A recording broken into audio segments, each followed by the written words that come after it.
There we go. It's like I thought we was going to do it in the dark here for a minute. It's like everybody, I'm going to have a hard time keeping everybody awake. No. No, appreciate everybody being here this morning. We looks like we probably got with the holiday. We probably got a few folks traveling and quite a few visitors. So we appreciate you being here. If you are visiting with us, we're studying the book of James, kind of winding it down, or in the second half of it. We're going to be picking up this morning in James chapter 4, verse 11. So if you got your workbook, we kind of have the outline there, but then and we'll pick up there in just a couple moments. But got a few folks still coming in, so we'll give it a second or two here, and then we'll do as we normally do. We'll have a prayer, and then we'll recite our memory verse, and then we'll get going there. So, all right, let's go to God in a word of prayer. Our most holy and righteous Heavenly Father, we're indeed thankful for all the many blessings we have in this life. Thankful for this time, place, and opportunity we have to come and to study your word. Be with all the teachers and be with all the students, and help us to take the things, examine your word, and apply it to our lives, and just learn from it, learn from each other as we should, and help pray everything we do is done in spirit and in truth. We're mindful today of on this, as we celebrate on this, and at least in this country, the fathers and our earthly fathers, and we're thankful for them and the examples and those that have had an influence on us in our lives, the male figures there, and we're thankful for that. But most importantly, Father, we're thankful that we can call you Father, and that we have you to come to in this avenue of prayer through your Son. Help us to never take that for granted, Father, and help us to do everything we can in this life to be a true sons and daughters to you. Father, just all this we pray, and we're thankful for your Son and the great sacrifice on that cross, and help us never to take that for granted. This is in his name we pray, in Christ's name. Amen. All right. So let's jump into this. The memory verse there is 1 Kings 18:37. If you'll say it along with me. Answer me, O Lord, answer me, that this people may have know that you, O Lord, are God, and that you have turned their hearts back. Be good if I could say it myself, right? I'm sorry about that. So got ahead of myself there. But no, so as we got done last week, we were in the middle of chapter 4. We talked about that. I kind of mentioned there, we talked about the idea of submitting to God, and kind of said the stages of repentance, and kind of what those verses 7 through 10 kind of example, they kind of put in. James kind of wraps up kind of what that means to follow God and what that does for us. But then, and he talks, and then he kind of does one of those jumps that he kind of does in the book. It seems like as you read it on the surface, sometimes it may seem like he goes in a different direction a little bit. But we're going to look at verses, and a lot of times they'll say that, verse 11 and 12 here, it's kind of breaks the rhythm a little bit. But as we get through it, I think we'll kind of understand kind of where it fits into all this. But let's just go ahead and just read verse 11 and 12, and talk about that just for a couple of minutes. Says, do not speak evil of one another, brethren. He who speaks evil of a brother and judges his brother speaks evil of the law and judges the law. But if you judge the law, you are not a doer of the law, but a judge. There is one lawgiver who is able to save and to destroy. Who are you to judge another? We've talked about this before, as far as, does this remind you of anything from Jesus' teachings? Matthew 7, right? And again, and the parallels there of what we have there. But when we talk about, again, we've talked about this before. We talked about the speech before, right, in James, and talking about, back in chapter 1, in verses 19 and 20, he talked about, there it says, my beloved, let everyone be swift to hear, slow to speak, slow to wrath, for the wrath of man does not produce the righteousness of God. And then go down to verse 26, it says, if anyone thinks he is religious and does not bridle his tongue and deceives his own heart, this one's religion is useless. And then in chapter 3, we talked extensively about the tongue here. But he talks about it, a different sin of the tongue here, right? And what is the issue here?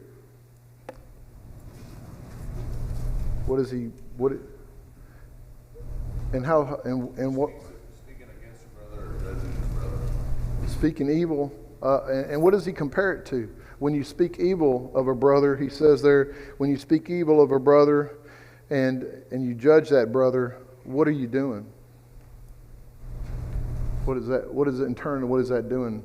Speaking evil against the law and judging the law. And what way is that? And how does that work? And what?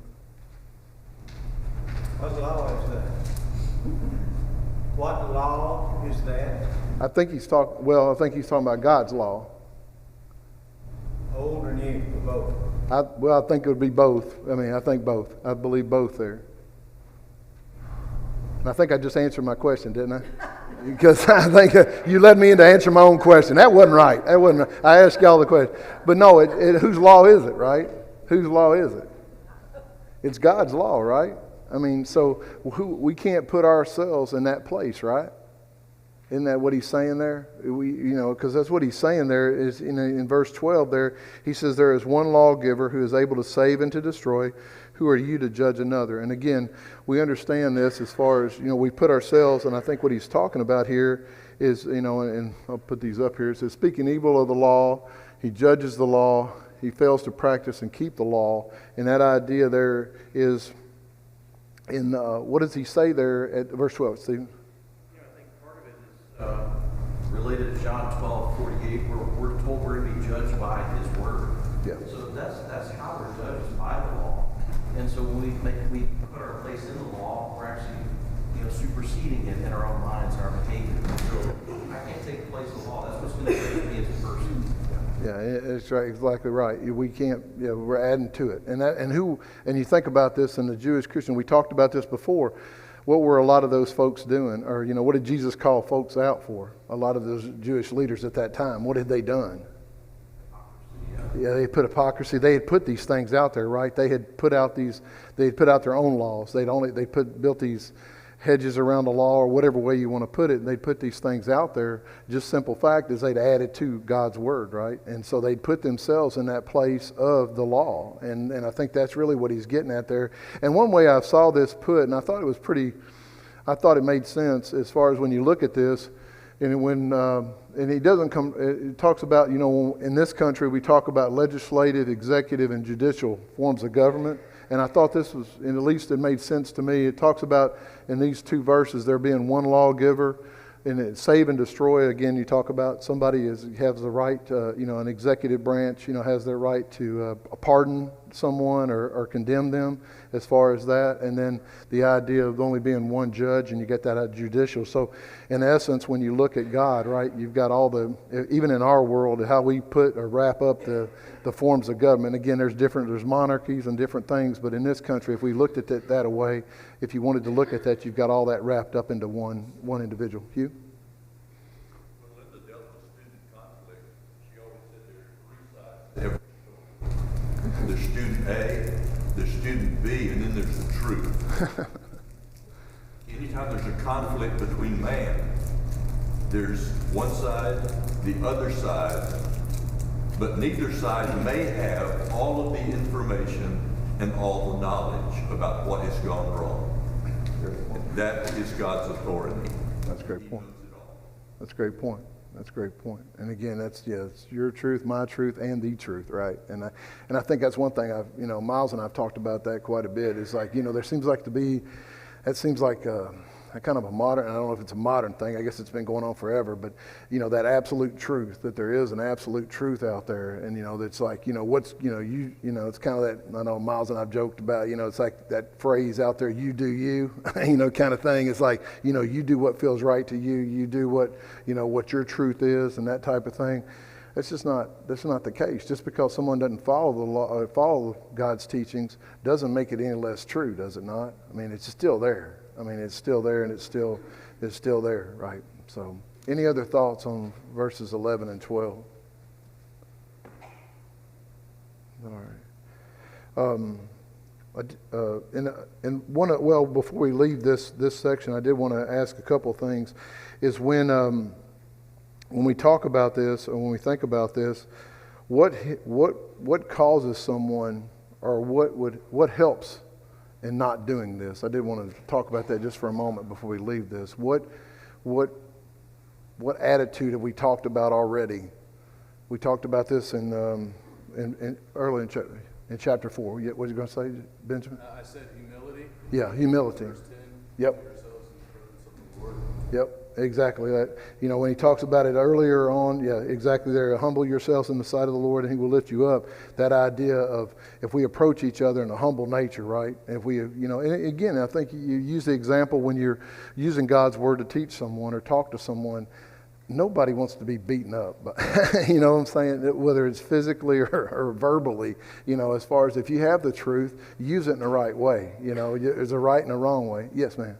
Well, he speaks earlier in the book about status and wealth. And under the law of Christ, there is no such thing. So this is how we are to treat one another. Yeah, that's a great point. It's a great point. Yes, Stephen. I think something else to that point is partiality, and also with regard to prejudices, learned prejudices, cultures, other things that we could use as a source of speaking evil of another person that really has no basis whatsoever. It's really glorifying ourselves because they're not like me in some way, but it's not right.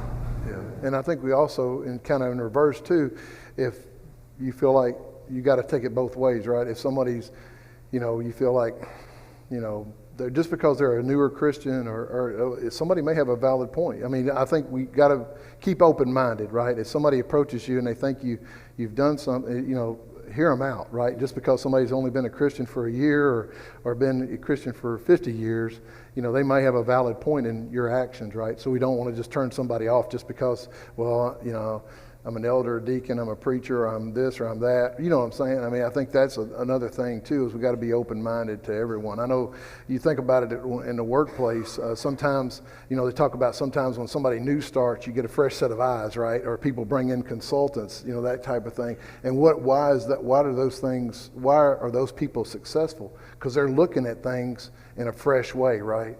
You know, in a different type of way. I mean, you can and it's funny, you think about, there's a lot of folks here, I'm sure, that are probably second or third generation members of the church. But it's interesting when you talk to someone that's first generation, right? They've just obeyed the gospel and they came from a very worldly background. They look at things differently, right? I mean, they just have questions that maybe you don't have. And it just makes you stop and think a little bit too, right? And I think it helps us all grow, if that makes sense. I hope I didn't get off track too far there, but I just, yeah, you. 1 Corinthians 13 addresses some of this when it talks about not being resentful, the fact that love is patient and kind, doesn't envy or boast, it's not arrogant, rude, doesn't insist on its own way. Yeah. Many times in conflicts with other members or other brethren, it is because we want to have our way. That's a great point. That is a great point. And I think, yeah, we got to make sure what we're trying to get to, right? I think we talked about this, you know, what our end result is, right? We all want to get to heaven, right? And take as many people as you can with you. And I think that changes your attitude, or should be your attitude, and that helps keep that focus. All right. Anything else? Anybody? Good discussion. All right. Let's look on in this next section here, 13 through 17. This is probably, if there's, you know, more quoted or well quoted or well known sections, this is probably one of them, right? And I will tell you a little story. I won't read it first, and I get a little personal story to tell about this section. But 13 through 17, it says, "Come now, you who say, today or tomorrow we will go to such and such a city, spend a year there, buy and sell, and make a profit.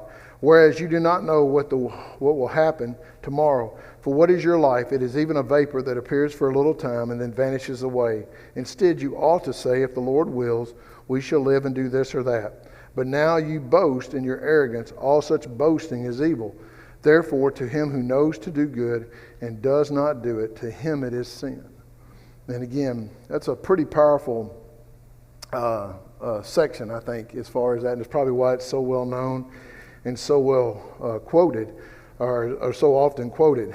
But there's so much here. And what I was going to say is, I don't know if you're like this, but certain passages of Scripture remind me of certain times in my life. And I can remember this passage really hit home with me when about I was in my 24, 25, I was 2 or 3 years out of college, and my roommate in college I'd grown up with, we'd worked the same farms. We played football together. We went to school, college together. We went to high school and college together. We had been roommates. He was in our wedding, and he calls me about 2 or 3 years after we'd graduated. And we were living in Louisville, and he calls me, backstory was I was having to do my first invitation talk, and I was like scrambling to try to figure out what I was going to talk about, and I was just, I guess when you ever had that anxiety to do your first talk or whatever, it's like you want to make that the best 5 minutes of everybody's life, right? So you're just like, and you realize then after the fact, you realize nobody's going to remember it, other than you. But I remember I was so hooked on trying to figure out what I was going to talk about. And I remember we were living in, like I said, in Louisville, Kentucky, and this David Buchanan, he calls me, and I just remember the tone in his voice was so drastically different than anything I'd ever heard from him in my life. I mean, his voice was cracking, and I could just tell he was upset. And I was like, David, what's going on? And he had been diagnosed with Hodgkin's lymphoma, non-Hodgkin's lymphoma. And so he'd already started, he'd gotten there, and they talked to him and told him what the course of treatment was going to be. And but the thing about it was, at 24 years old or 25 at the time, he was scared. And I think, and I immediately thought of these verses, about this verse about life being a vapor, right? And I remembered, because, he and I had talked, as anybody does, if you've had a roommate or somebody you've been close to, or even when you get married, you plan out your life, don't you? You just kind of talk about, well, we're going to do this, we're going to do that. And, David and I couldn't tell you how many different times we talked about all those things. But here it was at 24, 25 years old, he's terrified.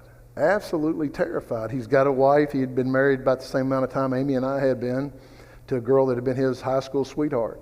And a good outcome of that story is that he got treatment, and he got fully cured from it. And he's living today and has a wife and I think 2 or 3 girls. But the thing is, at that moment, he understood this verse, right, of life being a vapor. And I don't think, and I just say that as an example as we get into studying this, just because I don't think any of us, I don't know how women are at 24, 25, but I know guys at 24, 25, we're still in that Superman phase, right? I just like, you can't, if you get hurt, you're going to get well pretty quick, right? You don't realize, I think you and I were talking about this a couple of weeks ago, it's like, until you get, I think you said like in the last 10 years, you finally realize when something gets hurt, it don't get well completely, right? It's kind of like that idea, right? But it puts it in perspective that, life is a vapor. And again, I know, don't want to get too far off of this, but just when I read this, I think about that David and growing up with him and just that idea. And I just think that you just need to think about that when we go through this. But he starts off there in verse 13, and he uses, and it's interesting here, he uses this emphatic statement in verse 13. He's going to use it again in chapter 5, verse 1, come now. I don't know if somebody else has a different translation. I'm using the New King James. Does something else, the other translation, have a different words to start the verse 13? Excuse me. Everybody's, yes. When it says, now listen. Now listen. It's a very emphatic. I guess the thing is to talk about, is this the only 2 places it's used in the New Testament? Come now, or now listen. It's a very emphatic, and apparently, just understand about it, it's the only 2 places it's used in the New Testament, but it was very common in writings of that time, secular writings of that 1st and 2nd century, right? So it was a very common term to the readers or to the listeners, but like I said, it's only 2 times you had to. The Amplified Version adds, and pay attention. Yeah, and that's exactly it. It's an emphatic statement that says what I'm about to tell you is extremely important. And it's not that everything else he hadn't said is, but he's wanting to make sure they understand the great importance of what he's about to say. And again, I think that's, again, he's just drawing a line in the sand and saying, now listen, or, pay attention to what I'm about to say. So he says that, come now today. And again, we see the idea there of this, and there's a lot of different ways to look at this. But I think the first thing, and again, you might define these a lot of different ways, but the idea there, the first one is I labeled as a sin of presumption, right? And what is that person? What is this person that's guilty of this right now? Or what are they doing? What are they? Or what we're going to see in a moment. What are they not doing? I guess I should say. Yeah. Oh. They're not acknowledging God. Yeah, they're not acknowledging. His will, his power, just acting and enacting. Yeah, it's all about me, right? It's all about Stephen. And it's all about buying and selling, making profits about things here. Yep. You know, it's just, hey, I'm gonna execute these plans, and they're gonna go just the way I think they're gonna go, and Yep. this is what we're gonna do. Let's go achieve it. Let's Yeah. do it. Yeah. In regard to, like Nelson said, what's God's will? You know, going back to that, what I said earlier, it's kind of funny. Amy and I have lived in a lot of different places over the course of our married life, and it's funny though, when we got married our junior year in college, and there was one city that we said we were going to live in. We wanted to live there. I applied for so many jobs there that I couldn't even tell you. It was Nashville, Tennessee, and we've never lived in Tennessee. Of all the places, don't plan on it now. But it was just so funny. It's like, you know, we had our mind set. That was just because it was close to where we grew up. It was close to our family, and all that. But we just had our mind set. And I don't know how many people here are living where you thought you would live when you were 20 years old. Okay, so I got several heads shaking no. But and as far as that idea, but we make plans, and if we don't make God a part of our plans, right? That's presumption, right? We don't make Him a part of it. What other thoughts there? Yes. It's a form of pride because you're putting yourself first. If all of your thoughts and plans start with, well, I'm going to do this, I'm going to do this, Yeah. you've lost the focus on God. Yeah. But if you start your thoughts with, what does God want me to do? God would have me do this, then our emphasis is correct. Yep. Oh, it's spot on. And one of the things with this, I want to turn over there and just to let me make sure I get the right place. Oh, Luke chapter 12, and a very famous passage as well. In Luke chapter 12, sometimes it's titled the parable of the rich fool or young fool. But we're going to pick up in verse 13. And again, I've tried to stay in Book of James, but I just think this brings that point home really strong. It says there in verse 13, it says, "Then one from the crowd said to him, 'Teacher, tell my brother to divide the inheritance with me.' But he said to him, 'Man, who made me a judge or an arbitrator over you?' And he said to them, 'Take heed and beware of covetousness, for one's life does not consist in the abundance of the things he possesses.' Verse 16, then he spoke a parable to them, saying, 'The ground of a certain rich man yielded plentifully.'" Now, these next 4 verses, just read or count in your head while we read this, how many times the word "I" is used.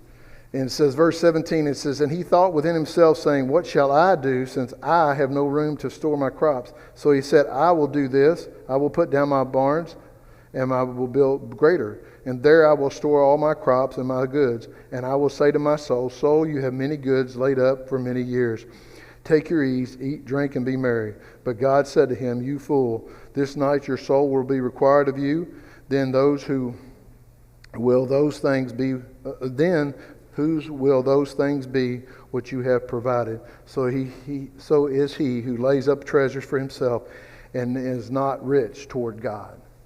Again, that's exactly, I think, the same point that James is making here, is it not? Is that he's putting himself first. I mean, I think about, I don't know if I mentioned it or not, but I earlier on in the book, as I think about somebody, and it's kind of, I guess, stuck in pop culture, and I was going to use it as an example, but then I found out the idea of somebody really wealthy that loses their life at an earlier age, right? And the person that came to mind was Steve Jobs. And he was in his 50s, I think, and he was in denial about his cancer for a time, and I think he sought after some different type of methods and things like that. And apparently, what I read about it was that if he had gone after some more traditional treatments, that what he had was very treatable at first, but he chose some different new age methods or whatever, and chose it. But either way, he was in his 50s when he lost his life. And again, so all the money in the world he had, everything he has, it belongs to his daughter or his family now, right? It is nothing, right? And I just think about somebody like that, and you may think of someone else that was wealthy and, went at an early age. But even if they didn't go at an early age, right? Even if they lived a well life like a Warren Buffett. I mean, I think he's in his 80s, close to 90. But someday, all that money is going to be left to someone else. I mean, there's nothing else. An example of somebody I think who did it right was a young guy decided that after he was married, he wanted to find a university university that didn't have a Christian support system and worked with young college students. And so he looked for a place that, you know, that needed that. And he went there and he found a job to support himself. And so instead of saying, I'm going to go here and do this or that, you know, it's kind of like, where am I needed? Yeah. Where can I serve? Yeah, that's very cool. What other thoughts?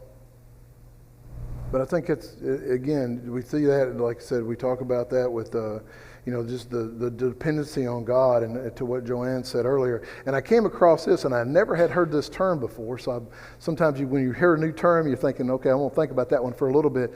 But it was talking in one of the things I read, when you look at this and you leave God out of your plans, and the term this writer used was practical atheism. And I thought about that, and I was like, and what he was trying, and the comment he was trying, or what the thought was he was trying to make was, we probably, if somebody came up to you and say somebody made plans like this and all that, it'd be hard. If somebody doesn't claim to be an atheist, they're probably not, if you called them an atheist, they're probably going to be mad, right? But if we don't make God part of our plans, aren't we really a practice an atheist? I mean, because we don't have God part of our plans. And I thought, you know, okay, I don't know how far I want to go with that, but I thought, okay, I get where the writer was going, you know, right? Because if we say we're God's children, if we say that we're going to keep him as part of our plans and we don't, then how much better off are we than someone that totally denies God, right? Because we're not making him a part of our plans, right? And I just thought that was interesting to at least think through. I mean, just if nothing, just chew on it a little bit, and you may think about it afterwards. I don't know if I would agree. Yeah. But yeah, Benjamin. If someone were to ask you, how do you make God a part of your plans? How would you answer that? Honestly, I think the biggest thing is prayer. I mean, the single biggest thing we can do is just is prayer. I mean, I think that you know, and you know, I wouldn't say that we've made all the right decisions in my life, but I know that like I mentioned, we moved quite a bit, and we've always tried to, you know, look at this situation. I think you just got to think about, you know, was this going to be good for your family, and just weigh the options, right? I mean, you know, again, everybody's different, right? But I'll go ahead. Yes. I don't think it's saying that there's anything wrong with planning. No. Planning your life, saving up for college, that kind of thing. But it's saying if you're doing this to the exclusion Yeah. of what God may have Yeah. in mind for you, Yes. and being willing to follow that path wherever that might lead, even if it's not the path that you had planned out in your head. There's nothing wrong with planning as long as you are submitting to God's will and being willing to do differently from what you had planned. Oh, I agree. I totally agree. And it's keeping God part of it. And I think that what Benjamin was saying about the prayer and keeping God as part of those plans, whatever it is, and it being the most important thing to you, right? You know, whether it's going to be, yes. This is actually a question I've had. I've actually talked to Ben, but I wonder if that's what he's thinking. But just the idea, I had spoken with a coworker, and she's kind of a Christian faith, and she was like, well, just, you know, pray about it, see who you want to ask to be your co-lead or whatever, you know. And I'm thinking, well, like, I don't disagree with that sentiment, right? But it was kind of like, what am I looking for? Like, what kind of answer? Like, how am I looking for God to respond, in another word?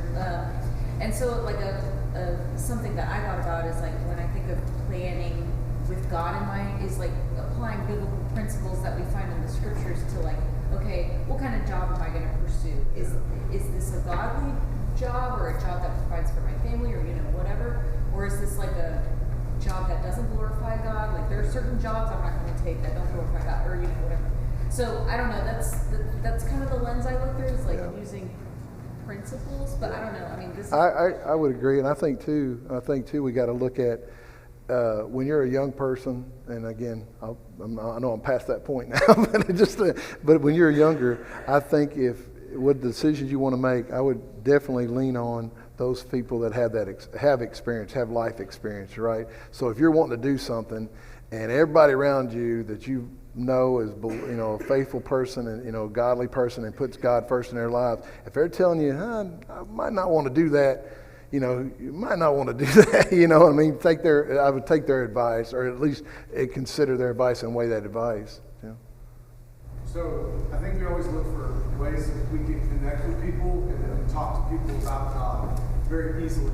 And I think this is a very quick one because I think the world gets this principle of these 3 verses all the time. They know that life is short, and you can see it going back to your pop cultural reference. You can see it in movies all the time. You see it in literature. You can see it in, the Christmas Carol. You know how, that whole story where he loses everything. But it's not about seeking a better relationship with your family or your friends or the keeping of some holiday. It's about our time and making ourselves seeking God. And I think that's where the world misses it. But I say all that to say there's an opportunity for a real connection because I think they already get it. Sometimes even better than we do sometimes. Carpe diem, people talk about seizing the day and going after this moment, right? It's there. All we gotta do is just talk about it. Yeah, and a great point. I mean, I think that's where the thing like when somebody like a Steve Jobs passes, right? Somebody like that. I mean, that's an easy way to have a discussion with somebody of the world. Like, everything he had, wasn't going to save him. I mean, he's still, and if he hadn't died from cancer in his 50s, he was going to die in 60, 70, 80, whatever it might be, right?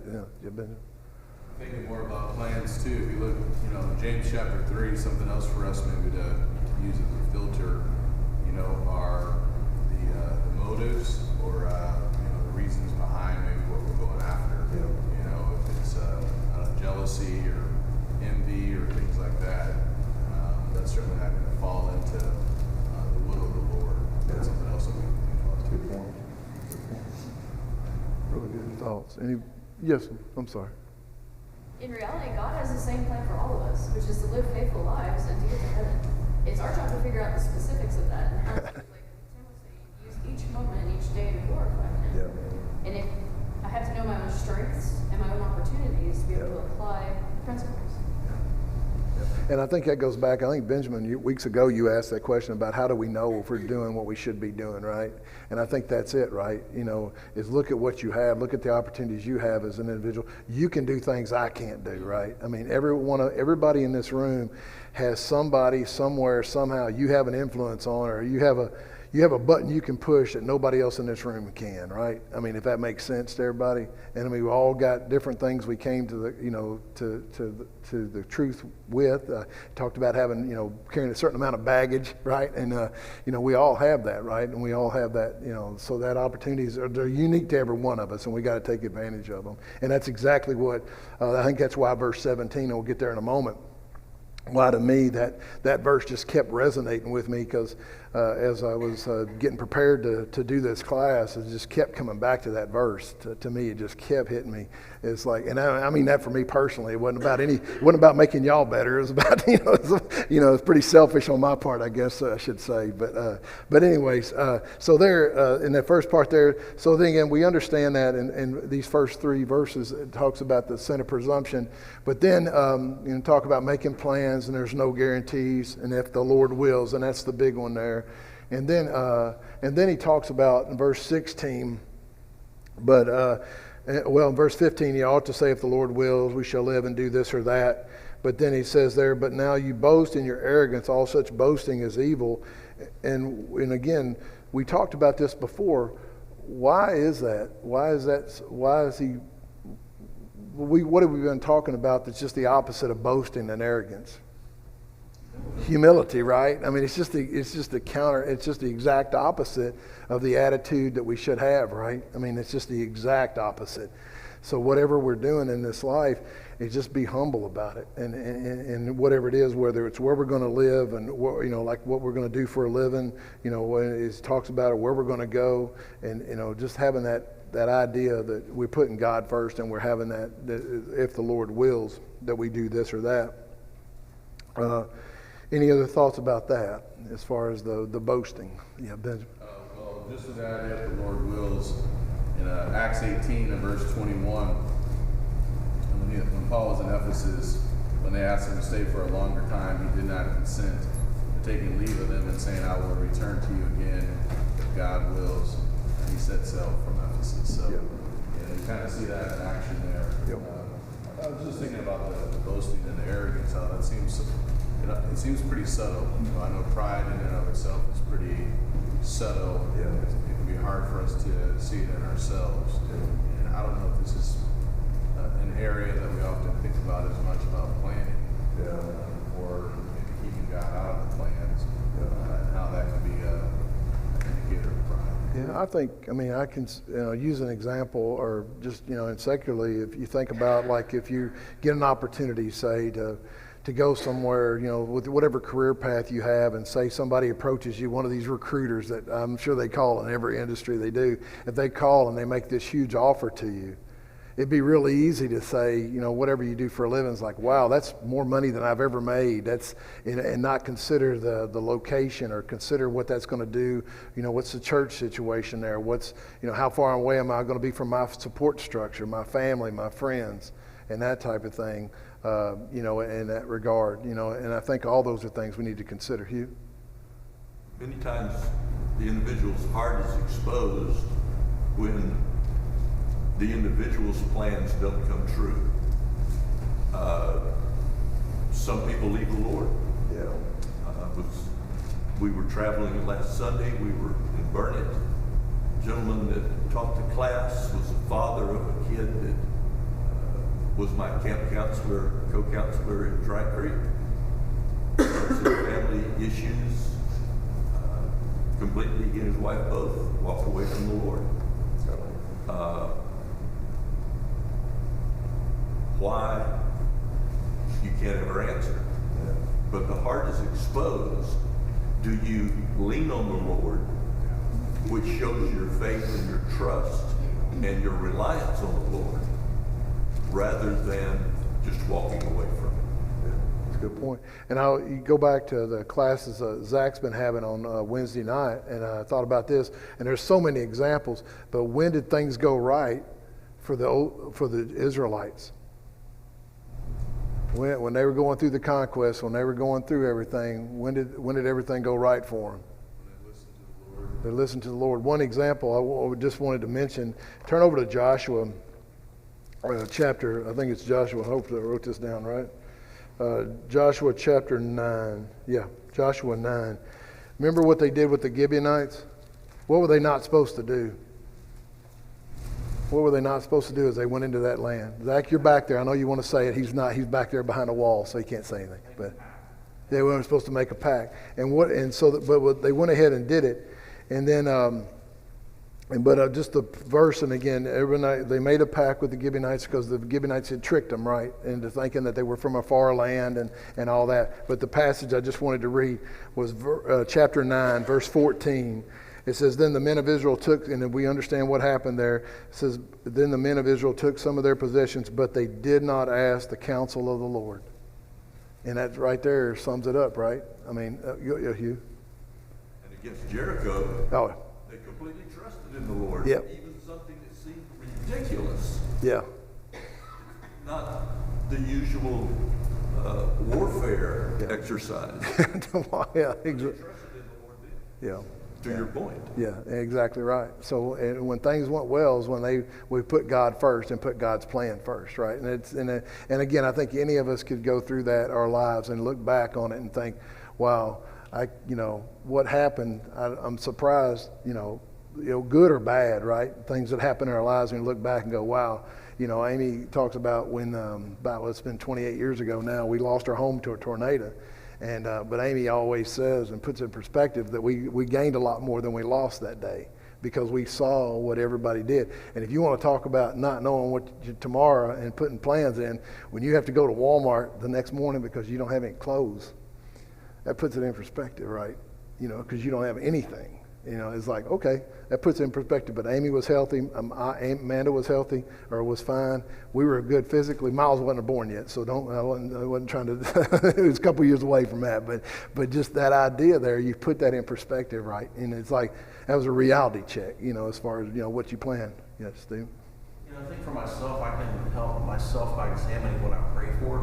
You talk about prayer. Am I praying for things amiss, like James talks about, so I can just spend them on my own pleasures and do what I am? Is it all about me? Or am I praying for opportunities? Am I praying for God to open doors of opportunity to serve Him in a greater way? Am I trusting that He's already promised me He's going to take care of me? better than the lilies of the field and everything. Am I trusting that? Or am I dwelling on, I need this, I need help, instead of, hey, make this decision obvious to me, Father, what I need to do that would better give me an opportunity to serve you. I think that shows our motives, and I think for me, examining my prayers helps me know, am I being boastful and proud, or do I have God in my prayers? Am I acknowledging Him? Am I acknowledging His will? Like Bethlehem was talking about. Am I really doing what He's asked me to do here? That's a good point. What else?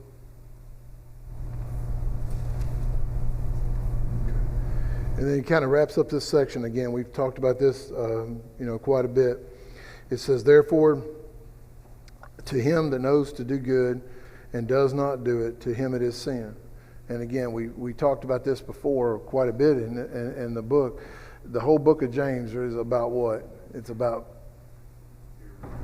be doers, right? Be doers of the word, taking action, right? And again, that idea of when even to what Stephen was saying, looking for those opportunities, or Joanne said that about the opportunities we have. We have those opportunities. Everybody in here is going to have a different opportunity, right? It may be this afternoon, it may be tomorrow, it may be whatever day it might be, but everybody in here is going to have something different, right? And so we have to look at those opportunities and see what can we do with those, what can we do that. And he does. I mean, he makes it really strong statement there that to him that does not do it, to him it is sin. I think it was Stu, like one of the first weeks of class, he made a comment about, kind of talking ourselves out of things. And I thought it was a good point that he made. It kind of stuck with me, because sometimes what do we do when we have opportunities, or we kind of rationalize them out, don't we? Or have that tendency to like, well, I'll do that tomorrow, or I'll do that the next day, or I'll catch up with that person, as far as I'll make a phone call, or whatever the case might be, or write a letter, or whatever it might be, whatever the situation is. But we sometimes will say, well, it'll be more convenient, right, to do it tomorrow or some other time. So sometimes you got to step out of that comfort zone, right? I'm saying that for myself. I know I was joking not joking, but Stephen and I were talking a couple of weeks ago about. Believe it or not, I was terrified and still get nervous. Trust me, I get totally nervous standing in front of people talking. But when I was in high school, I actually would skip class if we had to do a public speech or do an oral report. I was terrified of the thought. So much so that it carried over with me into college, that when I was a junior in college, before I ever took the one speech class that I had to take, and so I walk in there as a 21-year-old junior, and everybody in there is a first semester freshman. And it just, it's like, okay, this has gotten a little silly, and as far as, and had a good speech professor and all that, and learned a little bit and got over a little bit of that. But I think you just got to learn to step out of your comfort zone, right? And so everybody's got different strengths and weaknesses here. And also, too, that's another thing we can look at, talking about how we grow, not only the prayer and the decisions we make, but also look at those people, or find those people in this congregation that say, man, there's probably somebody here that is really strong and on the Old Testament, or strong in a certain subject, or a certain, because of their past that they've had and the things they've had to go through. There's things that they've dealt with personally, that you maybe haven't, right? And you can learn a lot from them, right? Whether it's some physical ailments you have, or a spiritual condition, whatever it is, there's somebody here more than likely that's gone through it, or you can learn from. I hope that, but we got to be willing to, kind of get out of that comfort zone and do those things. Because like he says here, if we know to do it and we don't do it, it's on us. It's sinful. Is any other thoughts there?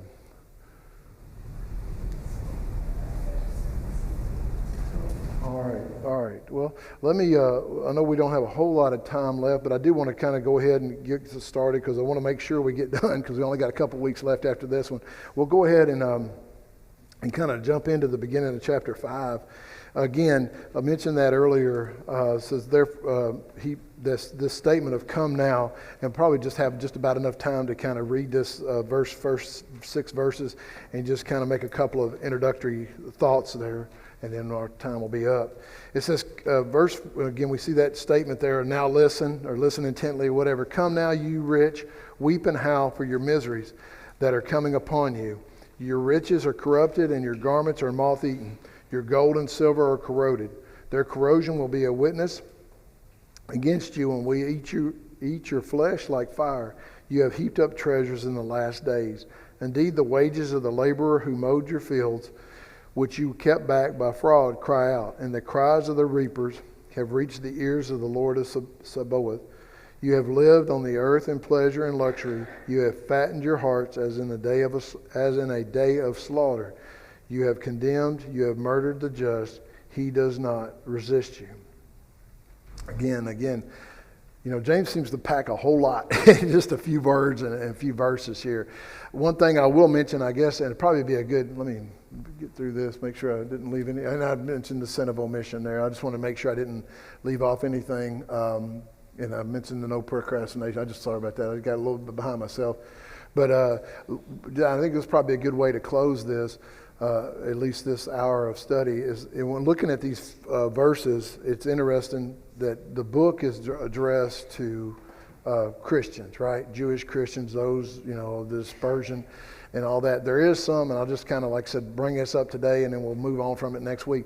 There is some thought because back in chapter 2, remember, when you had people come into the assembly, the rich come into the assembly, and and how they were treated, how the Christians treated them, there is also a thought, and I don't think it changes this well, it doesn't change it very much, this section, but there's a thought here, or some folks that you might read or study, and again, I kind of found it almost not evenly split, but some would think that this section here, talking about these rich here in verses 1 through 6, weren't Christians.